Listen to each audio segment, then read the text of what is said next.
कभी सोचा है कि कुछ लोगों की जिंदगी में हमेशा परेशानियां ही क्यों आती हैं? आज एक ऐसी ही कहानी देखते हैं, राघव की कहानी। ये कहानी ये सोचने पर मजबूर कर देती है कि क्या सच में हम अपनी किस्मत खुद लिखते हैं? चलिए शुरू करते हैं सफर को। तो ये है राघव। और उसकी पूरी जिंदगी ना बस एक ही सोच के आसपास घूमती थी। उससे लगता था जैसे जैसे पूरी दुनिया उसके खिलाफ हो। मतलब वो कुछ भी कर ले, कोई भी कोशिश, हर उम्मीद आखिर में टूट ही जाती थी। लेकिन एक बहुत बड़ी सच्चाई थी जो राघव को नहीं पता थी। उसकी कहानी सिर्फ आज की नहीं थी। उसकी कहानी तो वक्त से भी कहीं ज्यादा पुरानी थी। तो चलिए राघव की दुनिया को थोड़ा और करीब से देखते हैं। उसकी जिंदगी एक ऐसे खेल जैसी थी जिसमें जीतना तो जैसे नामुमकिन था। और पता है, वो अपनी हर हार का इल्जाम हमेशा दूसरों पर डाल देता था। राघव की कहानी का पैटर्न एकदम फिक्स था। खूब सारी मेहनत और नतीजा नाकामी। और हर बार गलती कभी उसकी नहीं होती थी। गलती या तो किस्मत की होती थी, या लोगों की, या फिर हालात की। और फिर वो दिन भी आ गया जब राघव का सब कुछ खत्म हो गया।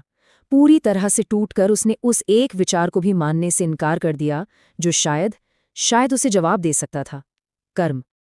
पर शायद किस्मत ने उसके लिए कुछ और ही सोच रखा था, क्योंकि उसी रात एक सपने ने राघव की जिंदगी को हमेशा हमेशा के लिए बदलने की नींव रख दी। उस रात राघव ने नींद में कुछ झलकियां देखीं, लेकिन ये सिर्फ सपना नहीं था। एहसास इतना सच्चा था, इतना असली, कि उसे लगा जैसे वो कोई और जिंदगी जी रहा है, किसी और ही जमाने में। अब जरा इन दो किरदारों को देखिए। एक तरफ सपने में दिखा वो शक्तिशाली इंसान, घमंडी, मतलबी, जो अपने फायदे के लिए किसी को भी दुख पहुंचा सकता था। और दूसरी तरफ आज का राघव, जो खुद को बेचारा और लाचार समझता था और अपने हर दर्द के लिए दूसरों को जिम्मेदार ठहराता था। और फिर अचानक एक पल में उसे सब समझ आ गया। उसे एहसास हुआ कि सपने का वो बेरहम इंसान कोई और नहीं, बल्कि वो खुद ही था, किसी पिछले जीवन में। बस इस एक एहसास ने राघव की पूरी दुनिया हिलाकर रख दी। ये उसके जागने की शुरुआत थी, एक ऐसी सच्चाई की तरफ पहला कदम जो उसके सोचने का नजरिया ही बदलने वाली थी। जब राघव की नींद खुली तो उसका दिल बहुत तेजी से धड़क रहा था और दिमाग में बस एक ही सवाल घूम रहा था कि जो उसने देखा वो सिर्फ एक बुरा सपना था या एक भूली हुई याद। जिंदगी में पहली बार राघव ने दूसरों पर उंगली उठाना बंद किया और सवाल खुद से पूछा, क्या हो अगर कुछ भी बेवजह नहीं होता? क्या हो अगर ये जिंदगी एक पिछली जिंदगी का ही हिस्सा हो, एक कंटिन्यूएशन?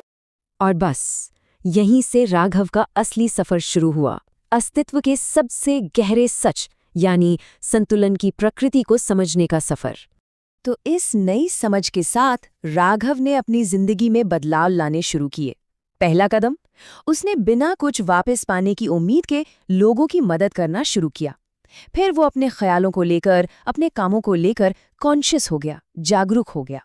और जानते हैं क्या हुआ? धीरे धीरे उसकी जिंदगी भी बदलने लगी। तो असल में कर्म है क्या?